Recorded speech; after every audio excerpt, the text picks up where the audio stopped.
Nouvel ordre de Jésus, quatrième message d'enseignement spirituel dicté par l'apôtre Thomas le 21-6 à 1970, Rio de Janeiro, Brésil.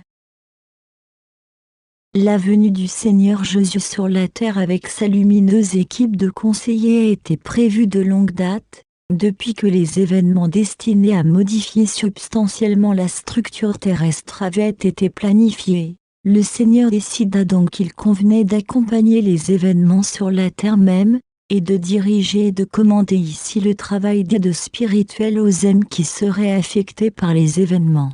Tout cela a été longuement étudié et discuté dans le monde spirituel, étant donné la nécessité de préparer la surface de la terre à la réincarnation des millions d'âmes qui attendent dans le monde spirituel leur tour de se réincarner.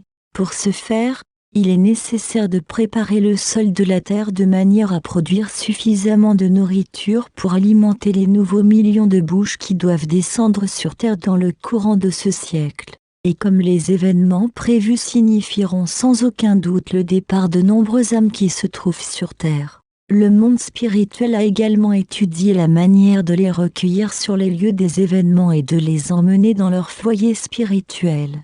De nombreuses équipes d'âmes secouristes ont été dûment organisées et formées pour accomplir cet important service, et elles sont également en place et ont déjà commencé leurs activités dans diverses régions du monde terrestre. Il y a cependant une partie qui revient exclusivement aux âmes incarnées et qui est considérée comme absolument indispensable pour leur propre aide en cas de besoin.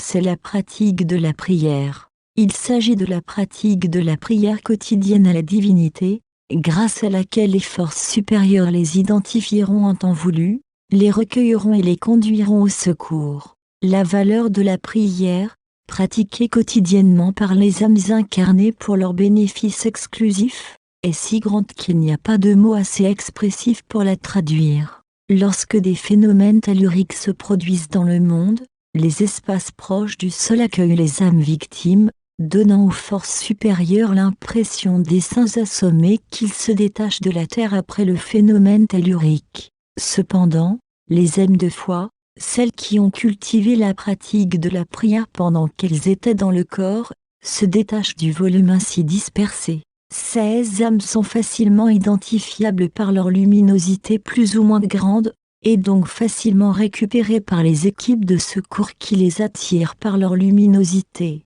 Les autres, celles qui ont vécu leur incarnation comme des personnes irrationnelles, se couchant et se levant tous les jours sans aucune connexion mentale avec la divinité. Ces âmes mettent plus ou moins de temps à être récupérées en raison de leur manque de foi dans le cœur. 38 Nouvel ordre de Jésus. Cela peut vous surprendre, mais le Seigneur Jésus l'explique ainsi.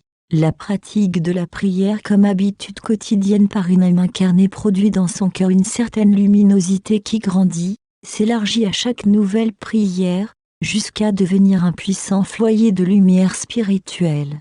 Ce foyer de lumière spirituelle est la foi, cette flamme qui ne s'éteint jamais et qui tend à grandir au fil des siècles et des millénaires. Cette flamme ou foyer de lumière spirituelle représente une force qui attire l'âme vers les hauteurs, et dans de nombreux cas, elle est si puissante qu'une fois libérée de son enveloppe de chair, elle s'élève instinctivement vers le monde spirituel, attirée par d'autres foyers similaires qui y vivent. C'est l'explication du Seigneur Jésus pour justifier la nécessité de prier une, deux ou plusieurs fois par jour. Ensuite, le Seigneur Jésus veut exposer un autre sujet de grande importance pour tous les hommes et toutes les femmes d'aujourd'hui. Il s'agit de l'habitude très répandue dans presque tous les pays d'hommes et de femmes qui s'adonnent à la consommation de boissons alcoolisées comme passe-temps lors de réunions diurnes ou nocturnes, tout en écoutant des chants et de la musique pendant plusieurs heures. Cette pratique produit des effets plus ou moins graves sur les organes délicats du corps humain, entraînant un certain nombre de maladies graves que la science médicale n'a pas pu guérir. En raison de ce type de divertissement, des centaines d'âmes désincarnées prématurément retournent chaque jour dans le monde des esprits, alors que leur plan de vie terrestre leur garantissait encore un plus grand nombre d'années dans le corps. Les âmes ainsi désincarnées à la suite de la consommation d'alcool sont imprégnées de cet élément corrosif qui a endommagé leur foie, leurs reins, leur cerveau et leur cœur. elles ont besoin d'une longue période de repos et de traitement dans les hôpitaux du monde spirituel, car le double fluidique de ces organes a été gravement affecté. Je voudrais donc avertir tous les hommes et toutes les femmes qui font cela de renoncer à cette habitude pernicieuse, afin qu'ils puissent accomplir leur plan de vie terrestre en bonne santé, après une longue attente dans le monde spirituel. Il est vrai que les boissons alcoolisées proviennent de substances qui ont été introduites sur la planète depuis sa création, et c'est une vérité réelle. Cependant, l'homme, dans sa soif d'enrichissement matériel, a tenté d'étendre la production de ces substances, non plus pour servir de stimulant dans certains cas, et d'éléments thérapeutiques dans beaucoup d'autres, mais pour faire de ce produit un élément de surconsommation. C'est ainsi qu'ont été créées des habitudes de consommation invétérées, avec les graves dommages que l'on connaît. Le cœur du Seigneur est profondément attristé de voir à chaque instant, dans les grandes et les petites villes du monde terrestre, de pauvres âmes incarnées étendues sur les trottoirs, complètement inconscientes à la suite de la consommation involontaire de boissons alcoolisées.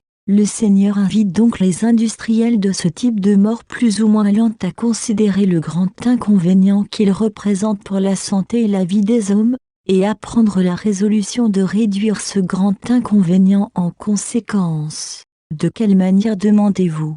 Il y a plusieurs façons de le faire. L'une d'entre elles, peut-être la plus facile à mettre en œuvre, consistera à réduire substantiellement la teneur en alcool, soit par l'ajout de substances dûment étudiées, afin de faire de la boisson un parfait soft drink qui plaira à tout le monde. Il existe d'autres moyens de supprimer tous les effets néfastes de l'alcool sur la santé des populations les moins éclairées. Moins éclairées, oui, car ce ne sont pas les personnes à la mentalité éclairée qui contribuent à l'enrichissement des industriels de cette spécialité. Le Seigneur Jésus aimerait souligner un fait souvent observé dans le 39. Nouvel ordre de Jésus monde spirituel, lié à l'arrivée sur terre d'âmes qui se sont lancées dans la production de boissons alcoolisées. Ces âmes, comme les autres, remplissent certaines conditions, dont l'une concerne leurs activités sur terre. En mentionnant qu'elles sont devenues productrices de boissons alcoolisées sur terre, ces créatures sont immédiatement sélectionnées parmi les autres. L'une de ces âmes, dont l'aura indique clairement le type de fabrication dont elle s'est enrichie sur terre, a été envoyée à un certain endroit pour travailler, entièrement enveloppée des vapeurs désagréables provenant des entrailles des personnes qui consommaient ces produits. Entièrement enveloppée de ce genre de vapeur, l'âme en question se sentit si profondément gênée qu'après moins d'un mois, elle supplia à genoux les forces supérieures de l'éloigner. Il a toutefois fallu que la pauvre âme promette solennellement à la divinité que non seulement elle ne serait plus jamais impliquée dans une telle industrie sur terre, mais qu'elle s'efforcerait de toutes ses forces de prêcher l'abstinence lors de sa prochaine incarnation. Cette âme a ensuite été emmenée dans un secteur du monde spirituel où séjournent toutes les âmes qui ont abusé de l'alcool sur terre sous toutes ses formes. Dans ce secteur, non seulement les âmes qui ont abusé des boissons alcoolisées, mais aussi celles dont la vie terrestre a été interrompue pour la même raison, séjournent pour des périodes plus ou moins longues. La période probatoire varie en fonction du nombre d'années sacrifiées par l'âme incarnée. Si, par exemple, une âme avait un plan de vie qui lui permettait d'atteindre la décennie de 70 ou 80 ans et qu'elle est revenue 8, 10 ou 15 ans plus tôt, à cause d'une maladie produite par des excès d'alcool, l'âme dans cette situation devra achever la période de vie interrompue à l'endroit mentionné. Pendant cette période probatoire, toutes les âmes se livrent à la méditation et au repentir pour ce qu'elles ont fait sur terre, et à partir de cette longue méditation et de ce repentir, toutes les âmes forment des conditions qui les empêcheront de répéter le fait lorsqu'elles reviendront sur terre.